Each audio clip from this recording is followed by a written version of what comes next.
Well, hello, everybody, and welcome back. And if you are just tuning in with me for the very first time, it's so nice to meet you. And I'm really glad you're here with me today. I am your host, Heather Carey, nutritionist, chef, mom, and a woman who has been around the block with food. I want to open up about real food in relation to health, weight, and our bodies so you can make peace with what you eat.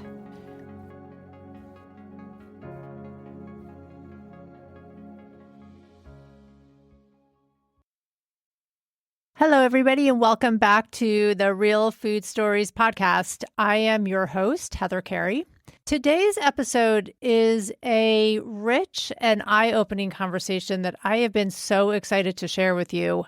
I am joined by Chloe Weber, who is a doctor of Chinese medicine. She's an herbalist and a passionate advocate for integrative holistic healing.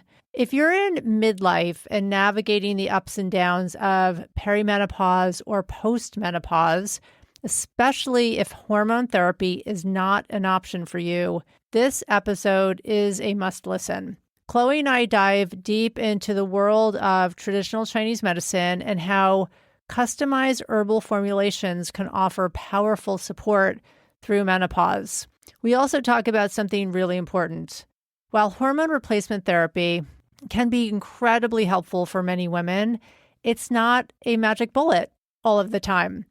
It doesn't fix everything. It can fix a lot of things, but it doesn't always fix everything. And it doesn't always agree with women as well. Or you might not be a candidate for hormones. So what I learned from Chloe is that whether you're taking HRT or not, Chinese herbs can, in a roundabout way, fill in the gaps. Think better sleep, fewer hot flashes, more energy, and just overall support for your whole body, not just your hormones. It's a whole science, and I could actually have Chloe back on again just to even talk more in depth about what Chinese medicine is, but it's a lot to know, and that's why it's good to have an expert like Chloe. Now, Chloe also introduces us to the 5 phases of Chinese medicine, which is a framework that helps us understand not just our bodies, but also how we nourish ourselves through food. Eating seasonally and in alignment with nature is one of the core principles, and honestly, it's something we could all benefit from embracing more. Because nourishing yourself with the rhythms of the seasons is absolutely a must right now. So let's get into this beautiful grounding conversation I had with Chloe and hope to see you in the recipe club. A doctor of Chinese medicine, Chloe Weber is the founder of Noxie Herbs, a groundbreaking herbal line designed to meet women where they are in their hormonal journey. Noxie's modular system draws from the deep wisdom of traditional Chinese medicine to offer personalized, phase-specific formulas that evolve with a woman's cycle, age, and needs, bringing ancient precision to modern hormonal chaos. Chloe's mission is clear: to create a proactive model of medicine that empowers women with real solutions, not prescriptions. She's also the host of the Radical Remedy podcast, where she educates and inspires a new wave of health-conscious women ready to reclaim their bodies and their power. Hi, Chloe. I am so happy to have you on the show because we are in what I think of as like a menopause revival right now. And what I mean by that is that menopause and hormones are just having a moment on social media with Oprah, like everyone's talking about menopause right now. And therein lies, I think, so much confusion. We know that every woman on this planet goes through menopause and the menopause transition. And we know that most women experience a lot of disruption in their lives due to menopause, physically, emotionally.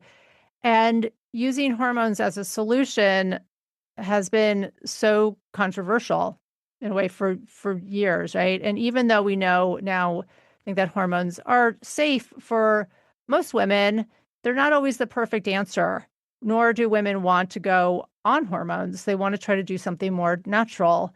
And for this reason, I'm really excited to have you on and talk about alternative ways to help with hormones and the whole menopause transition. So, welcome to the show. I'm so happy to have you here.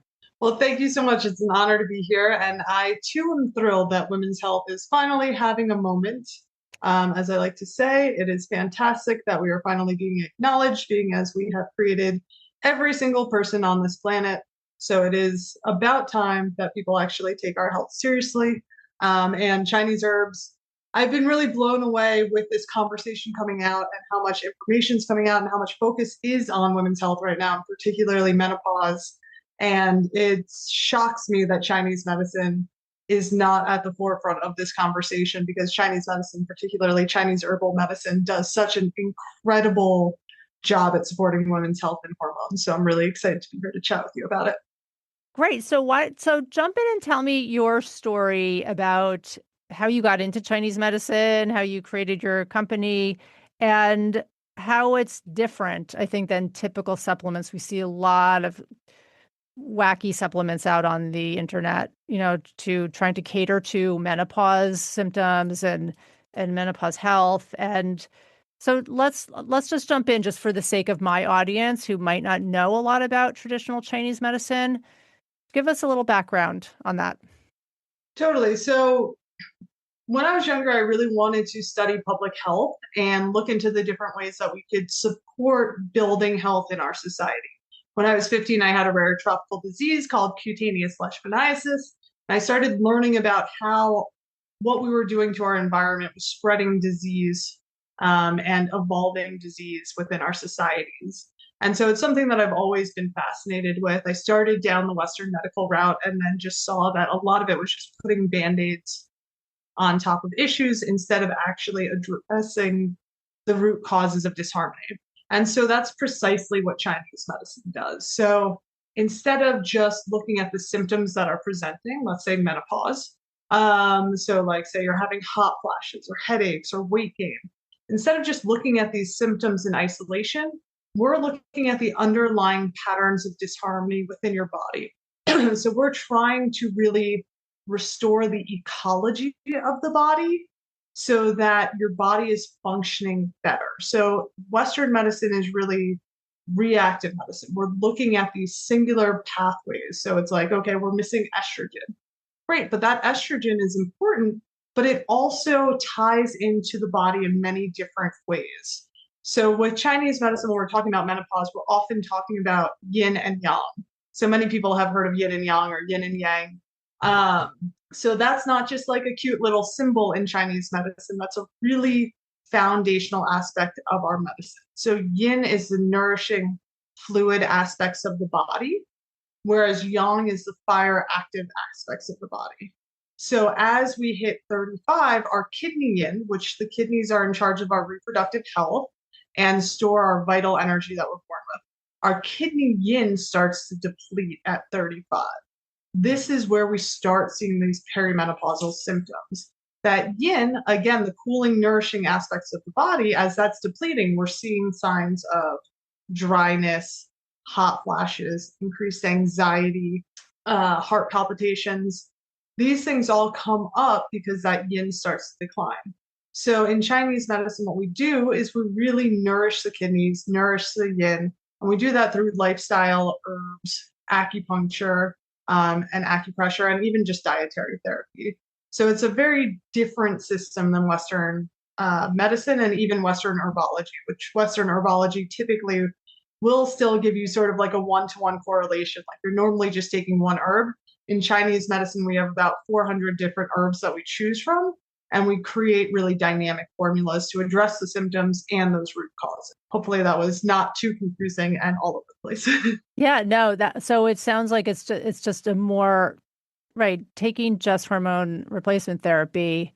I mean, estrogen affects a lot from like our A head lot. to toes, right? Like, I mean, so Yeah. we have the depletion of estrogen. It can create all sorts of chaos in our bodies, but the herbs in Chinese medicine seem to focus on like a more holistic.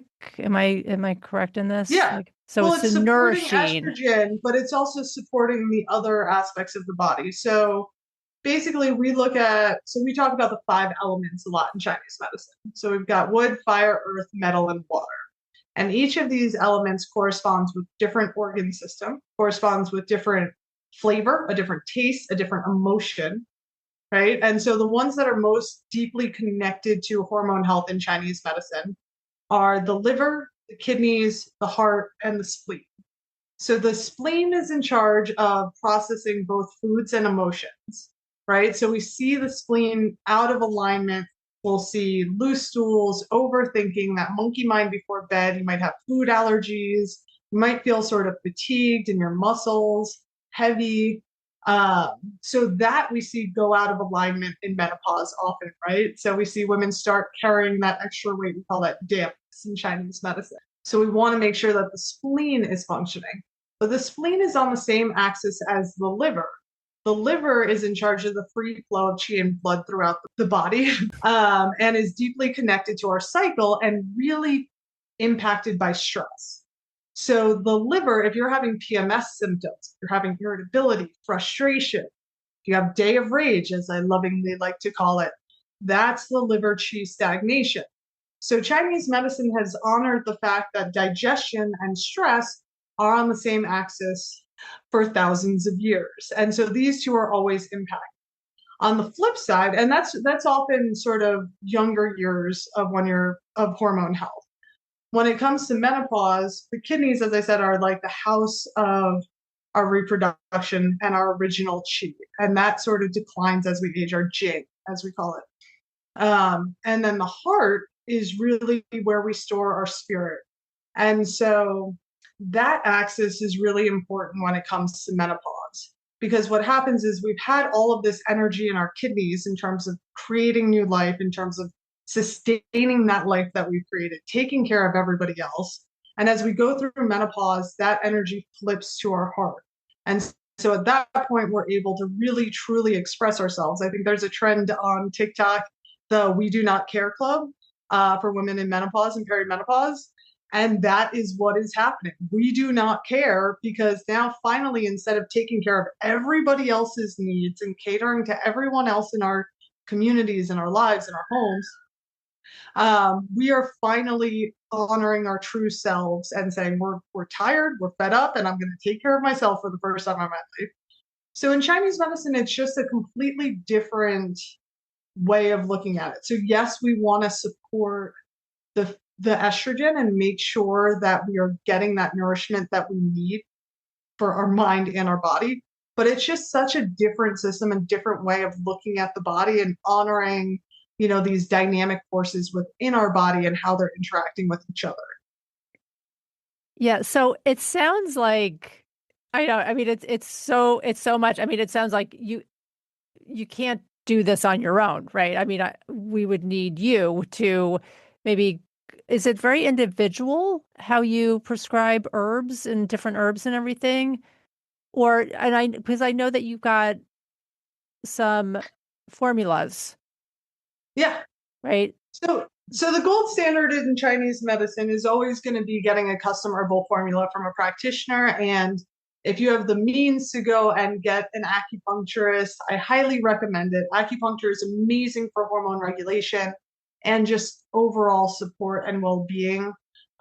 So you can look up somebody in your area, search around. Not all doctors are the right fit for you, but search and find the right one for you. If you have that ability, highly recommend it. Cannot recommend it more. If you can't, my goal is really trying to use Chinese herbs for public health intervention. In China, Chinese herbs are the backbone of the medicine. And in the US, we're not really using these herbs very much or not to their full efficacy. So as a practitioner, when I'm working with women, what I normally do is I'll change formulas at least once throughout the course of the month. So after you're done bleeding, you're largely depleted. You've just bled for 3 to 7 days. So you're run down. So we need to nourish the kidneys, nourish the blood,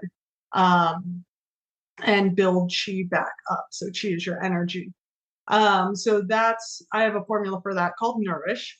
And then after that, for most women, what you want to do is you want to move the qi in blood. So in preparation for your cycle, you want to make sure that that qi and blood is moving smoothly. That'll alleviate those PMS symptoms, help with the irritability and frustration, make sure that you're not having cramps. As you evolve and as you start going through menopause and perimenopause, you may want to start focusing more on the nourish, so nourishing the kidneys, but you might want to change from that liver qi stagnation, the regulate, over to our heart formula calm. So calm is really nourishing the heart. We also have, so basically what I created was a system where it's largely a spleen formula, so a digestion formula that I often recommend for women going through perimenopause who are gaining more weight, and also for women who are going through metabolically based hormonal disorders like PCOS. So that's resolved. Then we've got regulate, which is a liver qi formula, which is often used for irritability, frustration, PMS symptoms. But you're also getting those PMS symptoms in perimenopause, and sometimes significantly more intensely. And then we've got calm, which is a heart tonic, which is really, I like to think of it as like a big hug for your heart. It's just really helping calm your spirit. It's great for sleep, insomnia, night sweats, and then nourishes the kidney formula that's really deeply tonifying your body. So we have a quiz on the website that women can take, and it'll tell you which formulas we recommend and for which times of the cycle. If you're in menopause, clinically, like if you're already like at that phase of going through menopause, I normally recommend that you're just taking nourish during the day and then calm at night. And that's just a really deeply tonifying pair to help you sleep well, to help nourish your kidneys, help nourish the estrogen. And it is going to support, I know you've asked before, it is going to support with that HRT if you are taking HRT as well. Okay, yeah, because I was going to ask you that. Is this something that you can do in conjunction? Because it sounds, I mean, I'm on hormones, so and I know it helps with like some specific things, but I am the first person to say like it is no magic bullet. It has helped me in a lot of ways. I mean, I'm not going off of it anytime soon if I don't have to. But it sounds like the herbs sort of fill in like these gaps, like it like rounds out healing, or just is that correct to say that? Yeah, well, I mean, what the research indicates and what I've found clinically is that the herbs really potentiate the actions of the estrogen and helps you balance your body in a different way. So it's like, the estrogen is sort of one size fits all and does so many dynamic things within the body and the brain, as you mentioned, really impacts every aspect of it. But we still have these underlying patterns of disharmony from a lifetime of overgiving, of, not taking care of ourselves in the way that we need to, of just getting older. I mean, like, everybody has some level of imbalance within their body. I'm a doctor of Chinese medicine. I live this medicine. I eat fairly immaculately and take very good care of myself. And yet, I still have spleen qi deficiency. I still get liver qi stagnation. I'm still going to get frustrated. These imbalances just happen because we live in this world, which is innately incredibly stressful and challenging. And not to mention, we are also, bombarded with environmental toxins everywhere, as well as emotional toxins everywhere. So it's like, it's helping restore balance to those underlying patterns so that the estrogen can also be more effective in what it's doing as well. Is there science behind these herbs and these formulations? Because I just always like science. I mean, it all sounds great, and I want to experiment with all your herbs. I'm just curious, like, is there some like, are there studies behind using Oh yeah. herbs? Well, I think that's why I ended up gravitating to Chinese herbs instead of being more focused on acupuncture. So most people, when you graduate from I got a master's in Chinese medicine, which I always like to point out is, of course, equivalent of 2.5 law degrees or 4.5 master's degrees in 3 years. Wow. I then went on and got my doctorate. But so most people focus on acupuncture because that's something that, it's really tangible. You feel the difference. And it's just like more known and understood in the West. Um, for me, I always gravitated to Chinese herbs. And I think that that was because I could understand the Eastern energetics through the lens of Chinese medicine, but I could also look at all of the Western pharmacological actions of these herbs. So there's so much research on these herbs. It's pretty incredible. So again, I tend to have, I want to say about 12 to 15 herbs in my formulas in each of them. So most of my formulas are completely customized and created by me. My formula Regulate is sort of an offspin of a classical Chinese herbal formula called Xiaoyaosang, which has been used for hundreds of years to regulate women's cycles. And there's a ton of research on that base formula that we used for that. So that I was sort of debating whether to use classical formulas because of the research on the full formula or whether to modify. And in the end, I wanted to modify in order to honor sort of the evolution of where we are in society and how our bodies are changing. Like, I feel like our digestion is not as effective as it might have been back in the day when we weren't eating, glyphosate and all of these various different toxins daily, no matter how clean we are. So, I put in a little bit more digestive support herbs in there. But there's a lot of research on all of the single herbs, ginseng, hushawu, uh, reishi. We use a lot of medicinal mushrooms in Chinese medicine. So it's really fun going down that rabbit hole. I highly recommend anybody nerd out on it.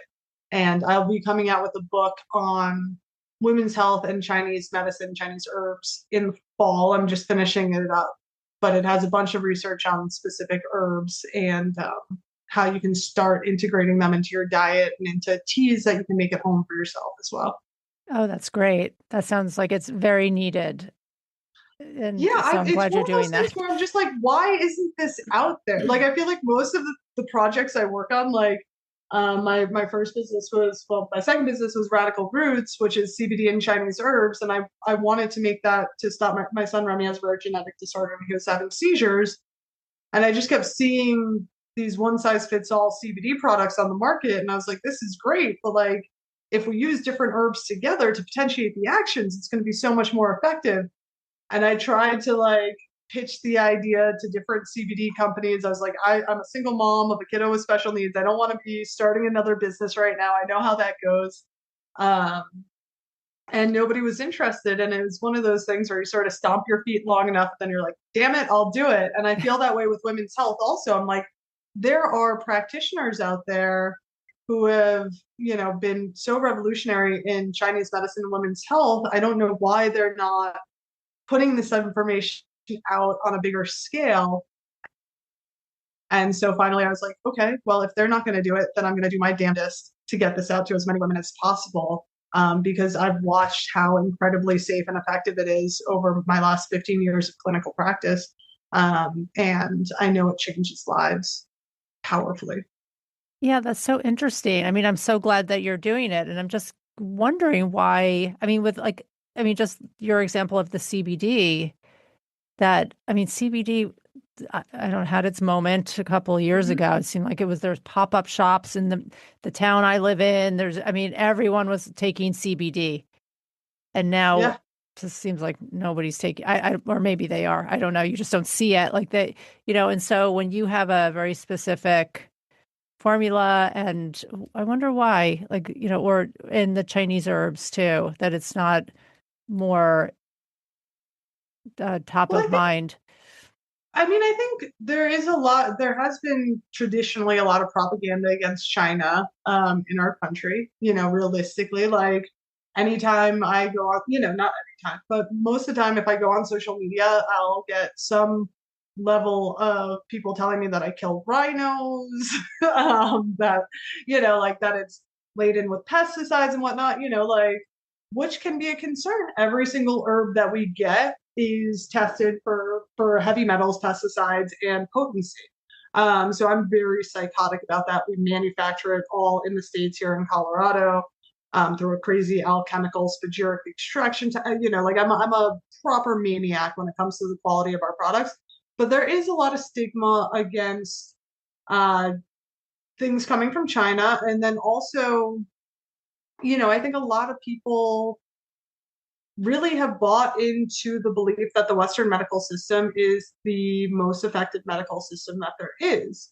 Um, Personally, I believe the research, which states that Western medicine is the third leading cause of death in our country, and that's properly prescribed Western medicine. So to me, I would much prefer that people try and do natural medicine and traditional medicines before you go to Western medicine. That's not to say that Western medicine doesn't have a place. I absolutely admire it. I love the research. I nerd out on all of it. I think it has its place. But to me, it's like, okay, what can we do with lifestyle? Are you actually sleeping well? Are you actually moving every day? Are you eating real foods? Are you taking care of yourself in these basic ways that we really truly need to in order to build foundational health?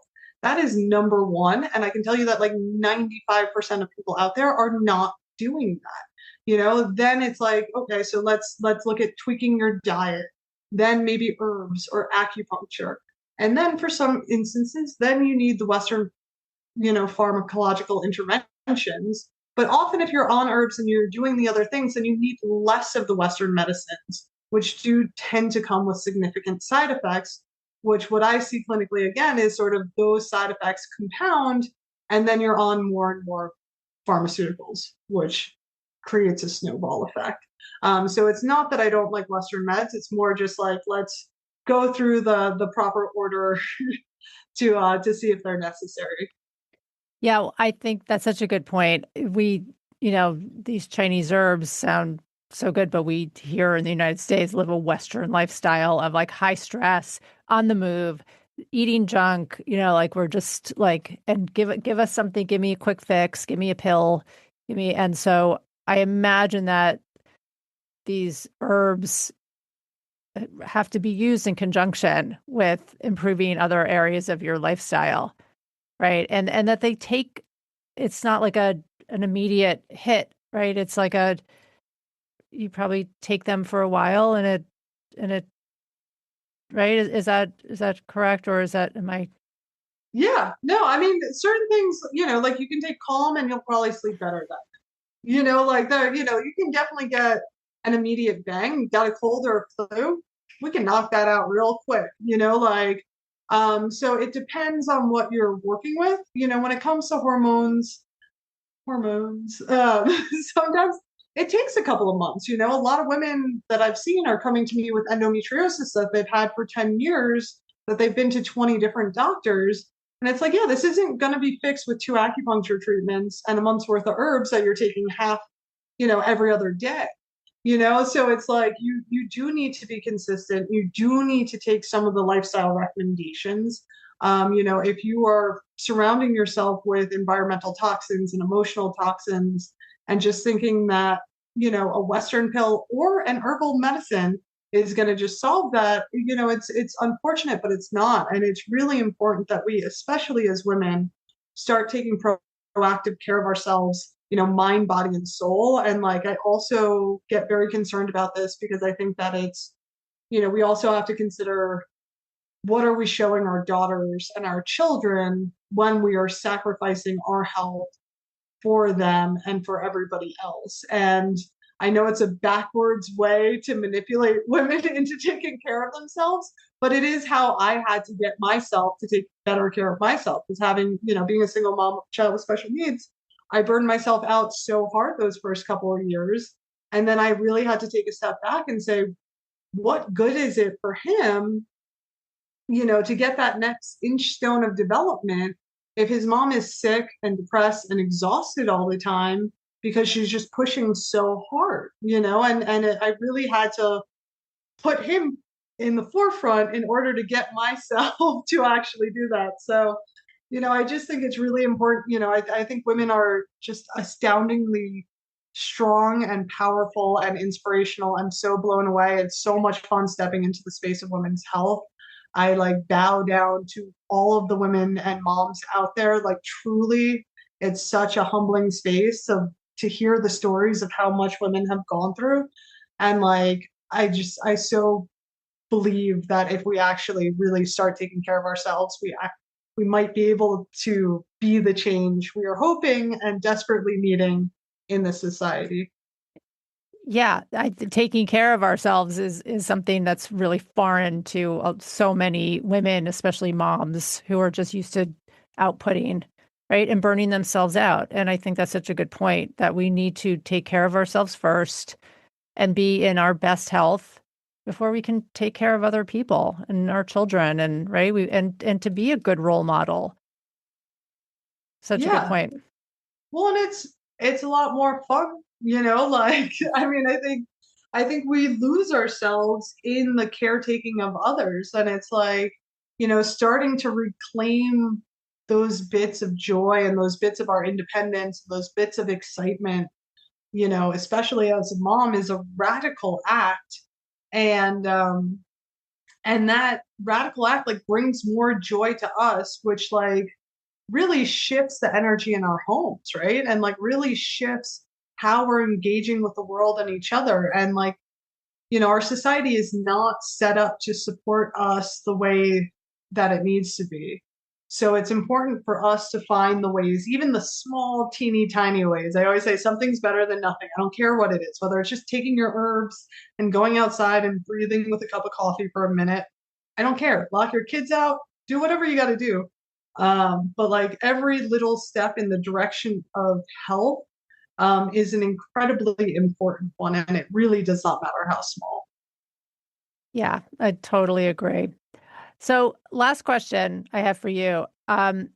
You mentioned the 5 phases before, right? So, when I went to cooking school many moons ago, my cooking school was very health supportive, and we followed very closely these 5 phases to do meal planning, and just, we were centered very much around the food part of it. And Hmm. I still have my chart like up in my kitchen that I really follow about, just eating seasonally. And what do you recommend as far as food for menopause? Are there some certain foods that we can be focusing on when we're going through this menopause transition that are more beneficial at this time, that, to add in? I love this question. I actually fell in love with Chinese herbs primarily because so many of the herbs are spices and foods, and I'm such a foodie, and I was so deep into like nutritional healing at that point, and I was like, oh my god, this is cardamom and cinnamon, and um so I think really when it comes to menopause, we want to look at those nourishing foods. So higher quality fats like ghee, coconut oil, MCT oil. You want to look at more. So the kidneys correlate with like black and blue foods. So think black sesames, blueberries, blackberries, even black chicken if you can find them in a Chinese store. Goji berries, phenomenal. Throw that in everything. That's a phenomenal yin tonic. Chinese yams, which is interesting because that's a Chinese herb that we use for menopause, and that's also something that promotes progesterone and has become a big trend in terms of wild Chinese yam cream. We use that in our herbs. Use that in your diet. Rich leafy greens, but again, mixing that with the nourishing, cooling fats. I'm trying to think of other good tea stuff. Mint is going to be nice and cooling if you want to add that to a tea. Rose petals, organic, or just organic roses are great for building the blood, nourishing the blood. So doing those two with goji berries and making a nightly tea would be awesome. But yeah, people can just look up Chinese dietary therapy for uh, for menopause. But those are some of the staples that I would definitely be incorporating into day to day life for sure. It's a Well, I think great. it's a good point also, just in terms of, the more we can check in with our bodies and see the symptoms that our bodies are trying to tell us, the more we can intuitively look towards these things. Like if you're having hot flashes, start thinking about like what are cooling foods, like it really is kind of that simple in a lot of ways. If you're having difficulty sleeping, what's going to help calm the mind? So it's really starting to check in with our bodies instead of just trying to push through all the symptoms that our bodies are telling us. Yeah, great point. Yes. And to get right, have some intuition about it, but also to maybe do some research on it Yeah. too. Yeah, which we can Well, definitely, and and it's hopefully, easy. yeah, and hopefully you'll have it in your book, your upcoming book.